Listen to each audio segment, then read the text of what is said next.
In today's video, for your PatFit 2, we are going to discuss the musculoskeletal system, or the muscular and skeletal system. As you may remember, you have already covered this topic in your elementary and secondary science classes. The only difference is that today it is associated together since you are now at your college level. The main reason also is that a human cannot produce a movement if the muscle and the skeletal system will not work together, in which your PatFit subject, the movement is the main highlight. Without further ado, let's jump right into the discussion. The skeletal and muscular systems are very closely linked and are often referred to as the musculoskeletal system. All exercise techniques, from the strength to bench press, a 100-kilogram weight, to the stability during the plank, require the skeletal and muscular systems of our bodies to work together effectively and efficiently. Our skeleton provides the framework that allows movement to take place, and our skeletal muscles provide the energy to pull our bones and joints into the correct positions needed for different types of physical activity. In this unit, we will look at the structure and function of both of these body systems, which will help us understand how we move our bodies during physical activity. We will learn to describe anatomically the movement that occur at the joints and explain how these movements takes place in terms of muscles in action and the type of contraction occurring. We can then use this knowledge to carry out a movement analysis for specific exercise movements.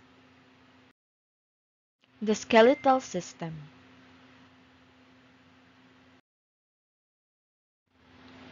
What does the skeletal system provide? The skeletal system is the structure that gives our shape, provides protection for our internal organs, and offers a support framework for the attachment of muscles, therefore facilitating movement. Our bones also act as a site for the production of blood cells and a store of minerals, particularly calcium. So imagine a human without a bone. So probably we look like slimes. No? Yes, we look like slimes because we don't have structure. So luyat ta or maratag nalanay because we don't have a structure in which our bones give. At the same time, our internal organs will not be protected, no? So if we don't have bones, so um it will be easily harmed or disturbed. So for example, our brain. So what bone protects our brain? Yes, it is our skull. So if you can witness, no, kana bitaw mga disgrasya sa kalsada, kanang mabunal ang ulo, no? Di ba, manggawas man gani ang utok nga naa siya skull, how much more if wala? So also our bone is a production site of the blood cells and it stores minerals, particularly calcium. So one food that is very popular that we can get a calcium is it's the milk. So how many do you think how many bones does a baby have? So a baby has a 300 bones. So how about the adults? Pila man kabuok ang bones sa adults? So the average human adult has 206 bones. So ma'am, di ba 300 atong baby ta? Ngano na 206 na lang man? Man ang uban nalibang, nasuka. The answer is during our baby, no, our development, ang mga bones will connect. They will connect to each other. Mo nang mahimo na lang siyang 206 bones. So, if you can notice ka ng mga newborn baby inyo silang hikapon, di ba medyo na mga hait-hait nga part. Mo na siya ang mga bones nga wala pa nag-connect. And later on, magdako na sila nga magdako, then it will connect, and then as a result, ang mabili na lang nga bones is 206. Hala daw, B. Unsaon man ni nga 206 bones man ang human adult. Nya ang ato ang prelim is oral recitation, right? So I have already informed you, but You do not need to know the names of all these bones, but you need to be familiar with the main bones that make up the major joints that we use for movement. So you'll probably know many of them already.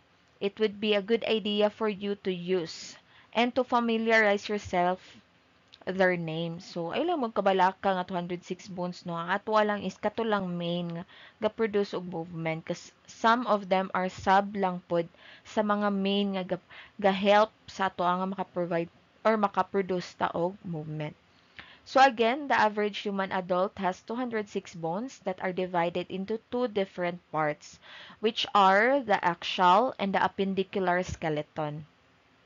So, axial skeleton are the skull, the thoracic girdle, and the vertebral column. So, for the appendicular skeleton, we have the shoulder girdle and upper limbs, and the pelvic girdle and the lower limbs. So, what is bone made of? Bone is made of collagen fibers filled with minerals, mainly calcium salts. There are 5 types of bone in the skeleton that are classified according to their shape. One of these types is the long bone, which is longer than it is wide and consists of a shaft called the diaphysis and the two ends each called epiphysis. The epiphysis is covered by articular cartilage that acts as a cushion to absorb shock and also prevents friction during joint movement. It is one of the 3 types of cartilage that we have in our bodies. So we are very familiar with cartilage no kay unsa gali na nga atong ginakaon cartilage siya. I think it's from the beef, cartilage siya beef nga to ang ginakaon or usually gina-consume sa mga mahilig i-consume sa mga tao. So this is what the long bone looks like. So we have the articular cartilage, the spongy bone that contains red marrow, and then we have the endosteum, we have the compact bone, teresisteum, medullary medullary or the marrow cavity contains yellow marrow, and then we also have the nutrient artery in the nutrient foramen, and kanipod siyang end, it is called the articular cartilage. So if ang structure ato ang ano nagyapon siya name, ang top we call it proximal epiphysis, ang next niya is metaphysis, ang in the middle is the diaphysis, sa bottom, balikta, it is metaphysis. And then, ang last end niya is the distal epiphysis. So, do not worry. No, we will not memorize the proximal, the articular cartilage. Ang ato lang hunaon that that is the long bone. So, muna ang noun sa long bone. Next is the joints. So, joints are linked between the bones of the skeleton. They act to allow movement but also work to stabilize areas of the body. Consider the action of kicking a football. The knee of one leg is allowing the lower part of the limb to swing freely while the knee of the supporting limb is keeping the leg stable to maintain balance during the execution of the skill. Joints are classified in 3 ways according to the balance that they allow between the stability and the mobility. So we have a stereotype of joints no natay maling akala. Kay we are taught before that joints help us, 'di ba, to rotate or to produce movement. So most particularly or most common nga ato ang maingon kung asa na aha na to makita ang atong joint is our shoulder kay mo man siya mainly ang ma-rotate apil atong mga legs no, but there are different parts or different kinds of joints. Naay mga joints nga dili sila ma-move, ang ilang lang function is to connect the bone to another bone. So, mo nang gitawag siya nga joints. So, other joints are there to stabilize, and then kato na yung pinaka nailhan nato nga joint, which is katong mag-help siya nga ma-rotate nato or ma-move nato ang atoang bone. So here are the three classification of the joints. First, we have the fibrous. Second, we have the cartilaginous. And then, the last one or the third one is the synovial. So, for mobility, kaning mga fibrous, they don't have movement or no movement. Ang cartilaginous, little movement.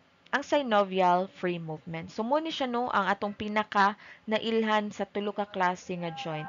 It is the synovial. For stability, of course, ang fibrous, since no movement man siya, it is considered as the most stable or dili gid siya malihok. For cartilaginous, since na siya little movement, so stable lang siya. While the synovial, since na siya free movement, malihok yun siya, it is the least stable. So, pareha gud anang mag-video ta, di ba? Kung naatay apparatus, natay stabilizer, so dili kay siya lihok. So, inya na Japan ang ato ang bones. Depende kung unsa na siya nga joint ang naadira. So, usually, ang mga fibrous are found between the bones of the skull and between the fused bones of the sacrum and coccyx. So, nakahuna-huna ba mo nga naay joint sa ato ang skull? So, wala no? You did not think of it kay lagi. Most commonly, or basin ay nakabalo rin or I cannot tell pod, but for me personally, when we say magud joint, diretso din mosulod sa una-una nako is kanabitang makatabang sa ato ang ma-rotate, kana lagi maka-rotate. So, which is the munang klase nga joint is the synovial, right? So, now we know nga naa pa joint ang ato ang skull. Kay of course no, if we can see there the video no, dili man siya isa ra gid tanan. So there are kaning mga lines, so they are connected pod with the fibrous joint. So we also have this coccyx and sacrum found in our lower. So kaning coccyx mo na kung ginaingon nga kanang kung hikapon ninyo sa inyong likod, mura ba siya kanang ikog ninyo tumoy sa inyong spinal cord. Next, for the cartilaginous, so these are joints between the bodies of adjacent vertebrae in the cervical, thoracic, and part of the lumbar spine. So, nasa dinhi sa sulod, the cartilaginous disc, rather. So, diya siya makita, no? Then, next is sa kupang gibalik-balik, very common mo dyan itong nabalaan. These are the joints between our bones of the arms and legs. Nasa tong shoulder, nasa tong elbow, sa tong radioulnar, nasa tong wrist, nasa tong hip, knee, and ankle, which allow us nga ma-rotate ni siya nga mga body parts. So, of course, as I have mentioned in the intro, diba ang PatFit na subject is ang pinaka-highlight niya is the movement. So, of course, ang ato alang pong i-focus nga joint is ang synovial joint. Kaya mo man siya ang free movement, right? So, the structure of synovial joints. So, synovial joints have four main distinguishing features.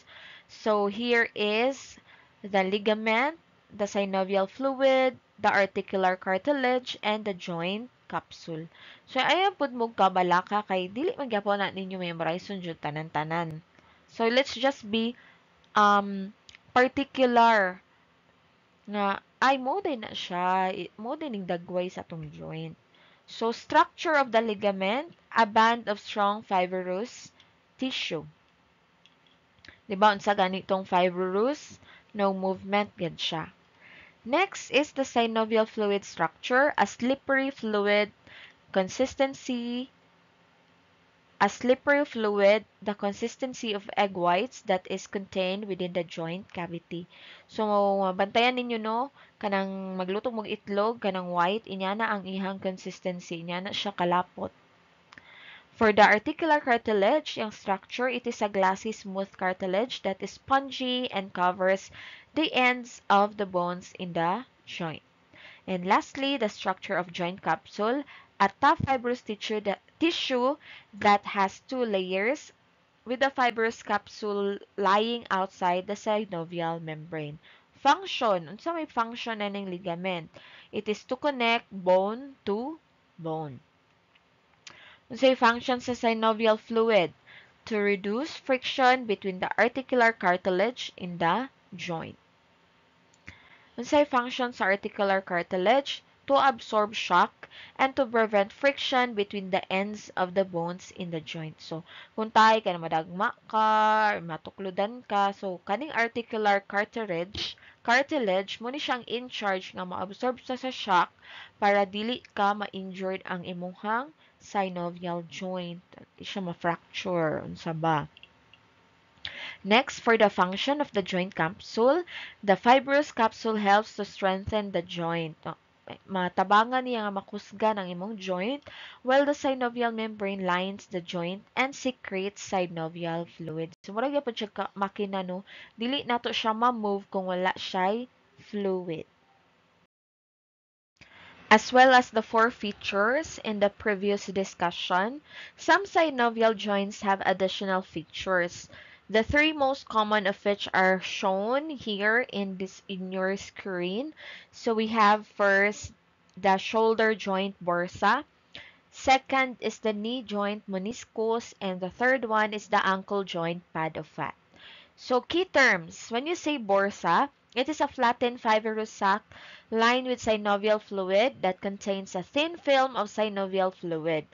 Its function is to prevent friction at sites in the body where ligaments, muscles, tendons, or bones might rub together. Kanang nay possibility nga magbag-it bitaw or magbagi what's the Bisaya term of that? Basta kanang naget din yung nga kanang magbangga sila ba?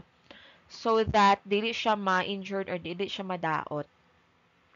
For meniscus, it is a wedge of white fibrocartilage that improves the fit between adjacent bone ends, making the joint more stable and reducing wear and tear on joint surfaces. So kani pud ang ihapong ilikayan ani is dili siya ma-wear and tear, meaning to say dili siya magisi o dili siya matanggal, no? So muna iyang main function, and it is mostly or commonly found in our knees. Then last, the pad of fat, a fatty pad that provides cushioning between the fibrous capsule and a bone or muscle.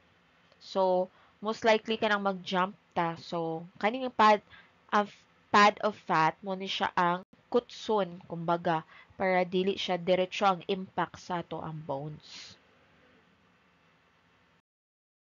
As we have seen, synovial joints have many common structural characteristics. However, the shapes of the articulating surfaces within the joint capsules vary considerably, and this determines how much movement is allowed at a particular joint. So for the purpose of your PATFIT 2 course, synovial joints can be grouped into 5 types, which are summarized in our following discussion. So, movement of synovial joints. The movement at any particular joints are possible because of its structure and the skeletal muscle that contract to pull the bone into a different position. Every skeletal muscle is attached to bone at a minimum of 2 points on an opposite sides of a joint. When the muscle contracts across a joint, one point of attachment is pulled towards the other, causing joint movement. Mo na siya nga manana dayon tay movement nga ma-produce. To allow us to describe the movement of synovial joints during the physical activity, it is essential that we have a knowledge of the universally accepted initial reference position. This is the anatomical position, which is the upright standing position with the arms by the side and the palms facing forward. So movements can occur away from our back towards the anatomical position. Therefore, most movements have an accompanying movement that moves the same joint in the opposite direction and are therefore best listed in pairs. So, kaning image nga naa diri no, this is what we call the anatomical term.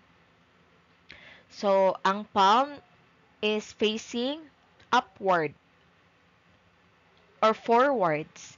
So, muna ang forma sa uh, position sa anatomical term. Kaning front, we call this interior. Ang nasa likod, we called it posterior. Okay, so front features nimo imong mata, ilong, baba, those are in your anterior. Kana imong buhok, imong lubot, imong likod, so that is in the posterior nga side sa imong anatomical nga position. So, kung mag-start ta dinhi sa imong belly button or sa imong pusod pataas, that is superior. Kung button paubos, belly button paubos or pusod paubos, that is your inferior. Kung ang imong movement is pa left, that is lateral. Away ha pa left, that is lateral. Kung pabalik, that is medial. Kung imong movement is paambak, palukso pataas, that is proximal. Kung pa-down, that is distal. Kani dayong diri, kaning matunga siya no sa tong lawas diri sa tong belly button. Matag mahimong manananggal, that is the transverse plane. Ang sagittal plane is kung tungaon ang tao dinhi at the center no maagi sa tong ilong. Pero kung diri sa kilid, that is what we call the coronal plane. So this is very common in medicine no kanang mga doktor, they memorize nila ni kung saan yung mga posterior no. Kani siya nga mga terms sa anatomical position kay kung mag-opera sila, di ba? Dili naman na sila maingon nga kanang maingon dili na sila bitaw ma-describe pa nang nasa lubot, nasa kuan, diretso na sila maingon posterior, buttocks ana. Muna ilang mga ginagamit nga mga terminologies para mas madali nga ma-identify ang kung asa dapit nga part. So we are now on the types of the synovial joint. So do not be ayog mo kalibog ha kay earlier ang atong gi-discuss is the types of joints, right? Or class of joints. So mo to siya ang fibrous which iyang mobility is no movement. Ang cartilaginous, little movement. Dayon ang synovial joint or the free movement. So sa tulo ka class of joint, diba ang synovial ang ato ang gi-focus kay again, ang patfit is focus siya sa movement, right? So ang synovial man sa tulo ka class of joint ang naay free movement so diri ta nag-focus. Katupod atong gi-discuss earlier are the feature of the synovial joint. So, we have the ligament, the synovial fluid, articular cartilage, and the joint capsule. Unsa dayon ang iyahang function. Now, we are now on the types of synovial joint. So, we have 5 types of synovial joint, and first, we are going to discuss about the ball and socket. So, these are found in our shoulders and hips. So, muna yung pinaka-common na ito nga nailahan nga joint no or synovial joint. These are called ball and socket. So it is a ball-shaped head of one bone articular with a cup-like socket of an adjacent bone. So inya na siya gnaw kanang blue nga naa dinha sa drawing. Mo na siya ang ball and socket. So its movement can occur in 3 planes. So makompleto niya ang 3 planes. So unsa ganitong 3 planes? We have the sagittal plane, coronal plane, and the transverse plane. Kana tulo kaya na niya ma-produce na movement. So, these joints allows the greatest range of movement. So, sa tanan klase nga joint, isa ang ball and socket nga mahatag niya ang tanan. So, atong klaruhon, unsa day na nga mga movement ang naa sa mga plane. So, when we say sagittal plane, muna siya ang mga movement nga ma-produce sa joint like kanabitawng strength or mag-bend. Kanang gikan ta mag-bend, ibalik na tong straight. That plane is called sagittal plane. Kani pong coronal plane, kani nga movements is kani bitang sa side movements, kaning atong hands, hands forward, hands sideward, atong legs, ato siyang i-kick on the side. That is what we call the coronal plane movements. And then, if moingon pud ta og transverse movements, kana na siyang mag-involve na og movement nga naay rotation. So, for example, ang pag kuan sa imong ulo, pag lingo-lingo sa imong ulo. So that is a transverse movement. Kung sa hands pod is kana bitang mo-action ka og hug, kana siya nga movement. So lapas naman siya sa sideward, di ba? Ang sideward, unsa ganitong sideward, that is the coronal plane. Kung imo na siyang ipatagbo towards our midline of our body, ang tawag ana nga plane is the transverse plane. So kana tulo kaya na ihatag sa ball and socket nga mobility. Next is the hinge. So hinge are found in our elbow, knee, and ankle. It is a cylindrical pro protrusion of one bone articulates with a through shape, the depression of an adjacent bone. So kanang blue, again, that is the blue one, no? Muna ang noun sa hinge. So it is found in our humerus ulnar sa atong shoulder gani kanang connect sa atong shoulder ka elbow gani siya. So the movement is restricted to one plane only. Pero kani nga movement is restricted lang niya is one plane lang, which is the okay, unsa gani nga plane again ang mag-bend and straighten forwards, di ba mura man ay mahimo sa tong elbow. Ang ato siyang straighten kanang mangayo ta or natay kabuton, and then ato siyang i-bend kung mubakwi ta dili ta manghatag or ato nang dawaton. So kana siya nga plane, unsa gani na siya nga plane, that is unsa tawag ana nga plane, that is sagittal plane. So, mo lang na no ang iyang mahatag nga movement.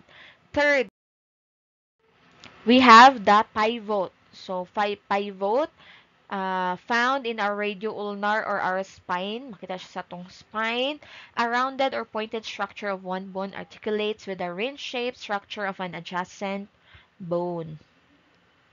Movement is restricted to one plane only. So, this joint allows rotation about its longitudinal axis only. Longitudinal axis only. So, unsay tawag gani ana nga plane kung nanay rotation? That is transverse plane. Okay, next we have the fourth one, we have the condyloid. Makita nato siya sa tong wrist. So, similar to a ball and socket joint but with much flatter articulating surface forming a much shallower joint. So, kana ang nasa blue. Naka-connect sa atong radius o sa atong carpals. Muna siya ang condyloid. So, movement can occur in two planes. So, though medyo same sila sa ball and socket, kani siya is duha lang ka plane ang iyahang ma-produce na movement. This joint allows the second greatest range of movement. Kaya ang first man is the ball and socket. So, ang second is the condyloid. So, duha ka plane ang iyahang ma-move. So, unsa man nga mga movements iyahang ma-move? Diba? Ma-rotate nato siya and then maanana nato siya sa side. Ma-bend nato siya, no? So, what are those movements? It can be, unsa man? It can be transverse plane, pwede pod siya coronal plane. Okay? Next, the last one is the gliding. So, it is found in the spine. Articulating surface are most flat and of a similar size. So, muna siya kanang blue na siya sa cartilaginous disc na kabutang. So, gliding allows movement in three planes but it is severely limited. Though, parehas sila sa ball and socket nga tulo ka plane, ang iyahang ma-produce nga movement, pwede siya coronal, pwede siya transverse, pwede po siya sagittal, but limited lang ang iyang mahatag nga movement. Okay? So, we are now on the main movements para mas magets gyud nato. So, we have the flexion and extension. Flexion of a joint makes a body part move in a forward direction from the anatomical position. Kanang pa-forward. Okay? Then, the extension of a joint makes a body part move in a backward direction. So, kung ang flexion is pa-forward, ang extension is pa-backward or pabalik or pa-back to its position. So, the knee joint is the only exception to this rule. Kanilang daw ni nato no ang exempted. Where flexion moves the lower leg backwards and extension moves the lower leg forwards. Ribali, nabaliktad siya. 'Di ba? Again, ang key term sa flexion is forward, ang extension is backward. Pero kung ang tuhod ang ato ang tan-awon nga movement, baliktad siya.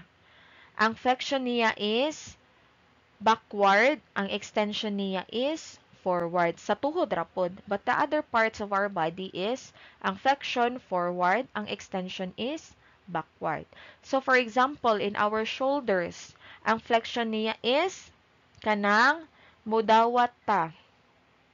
Pa-forward man, kanang mukabot ta, mangayo, mudawat ta og naihatag sa tuwa. That movement is called flexion. If mubakwi ta, dili ta, mubawi ta, di ta manghatag, or human na natog dawat, that is extension, kay pa-backward naman ang atuang movement. Next is the horizontal flexion and the horizontal extension.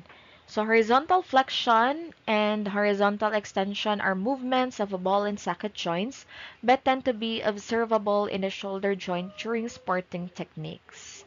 So horizontal flexion occurs when the shoulder is already flexed with the arm parallel to the ground and the shoulder joint movements towards the center of the body. While horizontal extension occurs when the shoulder joint with the arm parallel to the ground moves away from the middle of the body. So para mas maklaro no naatay kwandere, naatay picture. Okay? So again, ang movement sa flexion no from the anatomical position, nasa side ang ato ang palm or our shoulders. When we say flexion, ato siyang ipataas. Kung mayingon tag extension, ato siyang ibalik og plus star. Or flexion nga hand raise, extension ibalik na to siya sa atong side.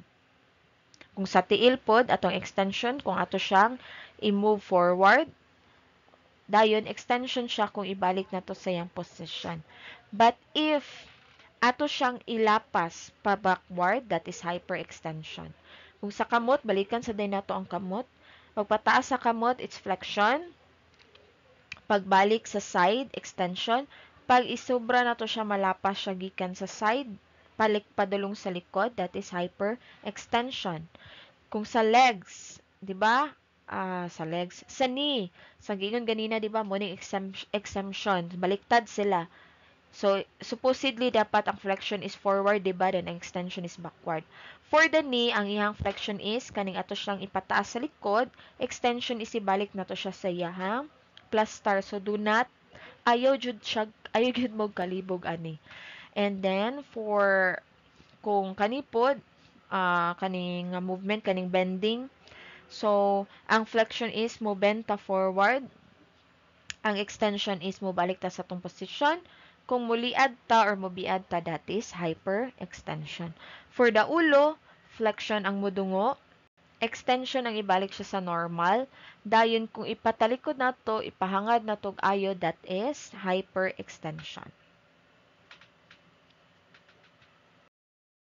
Next main movement is the abduction and adduction. So abduction of a joint makes a body part move away from the midline of the body in the anatomical position. While adduction of a joint makes a body part move towards the midline of the body. Here is a visual representation of the movement abduction and adduction. So para dili ta malibog, first, unsa day nang gina-refer as the midline of the body. So it refers to the imaginary line that divides the body into equal left and right halves. So kung naka-anatomical position ta, so ang ato ang midline of the body is kanang nasa ilong paubos no. So mo na siya ang nagtunga kibali sa atong lawas kung which is the left halves ug where is the right halves. So ang abduction nga movement is away from the midline. So kung naka anatomical position ta, so our arms is on our side. So kung mag-execute tag abduction nga movement, gikan sa side is ato siyang i-sideward. So that is an abduction movement. Or iabot ba nato siya sa ibabaw? So that is an abduction movement. Well, the adduction is kanang ibalik nato siya sa atoang side. Okay, so muna siya. The keyword for abduction is away from the midline and ang adduction is towards the midline. So abduction away, adduction towards. Okay, so gikan sa anatomical position nga both of our arms is naa sa tong side. Kung ato siyang i-sideward, that is abduction. Kung ibalik nato siya sa atong side, that is adduction. So hopefully no wa mo nalibog, mas nagets ninyo. Anyway, mag-attach pa gid ko video dire nga mas mag-explain pa aning mga movements para mas masabtan jud ninyo. So next movement is rotation. So typically, misinterpret nato ang term nga rotation here in the movement. So ang rotation magod kumadunggan nato na nga word, typically it associates with kanang mutuyok ta. But remember that these movements refers to the movement of the joints. So rotation in the movement of joints is when a body part turns about its long axis from the anatomical position. So for example, when using a screwdriver, rotation occurs at the shoulder joint as the arm turns about an axis that travels straight through the arm from the shoulder to the wrist.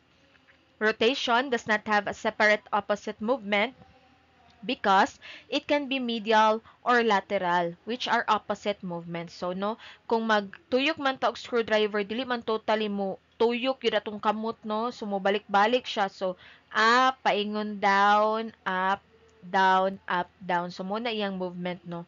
So, here, we have a picture to represent the movement para mas ma-clear siya. So, if you are going to rotate the joint in your head. So, murara siya kanang mo hatag gani ka og signal using your head nga moingon ka og no kanang maglingo-lingo ka.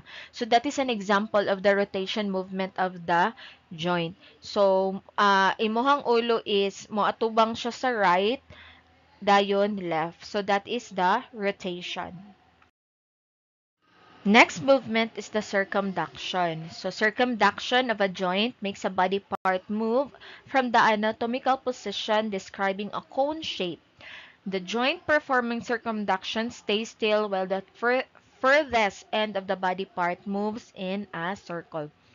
So, mura kag porma og cone, di ba? Unsay porma sa cone, di ba? From gamay to padako. So inya na iyang ma-produce na movement. So on the side kay syempre di ba pwede tanggalon na atong bukton diri sa atong lawas para ma-full gid siya nga ma-circulate gid niya. So para mas magets ninyo, here is another visual representation, no? So murara ka og form og circle in your hand. So that is the circumduction movement. Next, so we also have the other movements. Other movements, we have pronation and supination. So pronation and supination are anatomical terms unique to the radioulnar joint and are separate terms to describe rotation of the forearm. In the anatomical position, the radioulnar joint is supinated. Pronation of the radioulnar joint makes the palm move to face backward or downwards. Supination of the radioulnar joint is with the palm facing forward or upwards. Kung basihan nato ang anatomical position, no, so ang porma sa atong kamot, kung naka-anatomical position ta, kay dapat ang atong palm kay face forward, that is a supination nga movement. Kung ato siyang ipakulob, that is pronation. Supination, kung ihayang natong kamot, kung ipakulob, pronation. Same with our body position, no? Kung gahigda, supination. Kung nagkulob, pronation. Okay? Ayog kalibog aning picture nga naay nakakuano anterior and posterior. Again, when we say anterior, atubangan, posterior sa likod.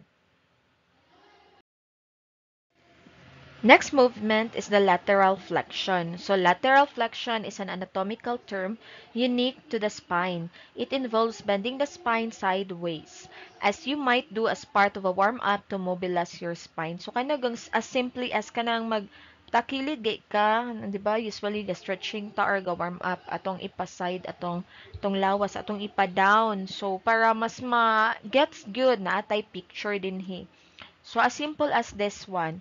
So, pa left man or pa right, that is the lateral flexion. Kung ibalik nato siya sa original niya nga position, that is lateral extension. Last movement is the dorsiflexion and plantar flexion. These are anatomical terms unique to the ankle joint. So, when we say ankle, aha man na siya. Diba na siya sa tuang? Yes, nasa tuang feet. Dorsiflexion of the ankle joint makes the foot move towards the shin. Kanang shin, kanang ubos ninyong tuhod, that is our shin, as when you walk on your heels. While ang plantar flexion of the ankle joint makes the foot move away from the shin. So, palayo sa imong shin as when you walk on your tiptoes kanang magtingko mo. So, here is a visual representation.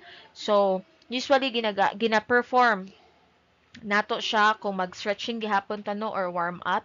So, kung ato ang feet, ato siyang ipa-upward, ipa-move upward, that is what we called dorsiflexion. Pag ato siyang ipa-downward, mura kag gatingko, that is plantar flexion.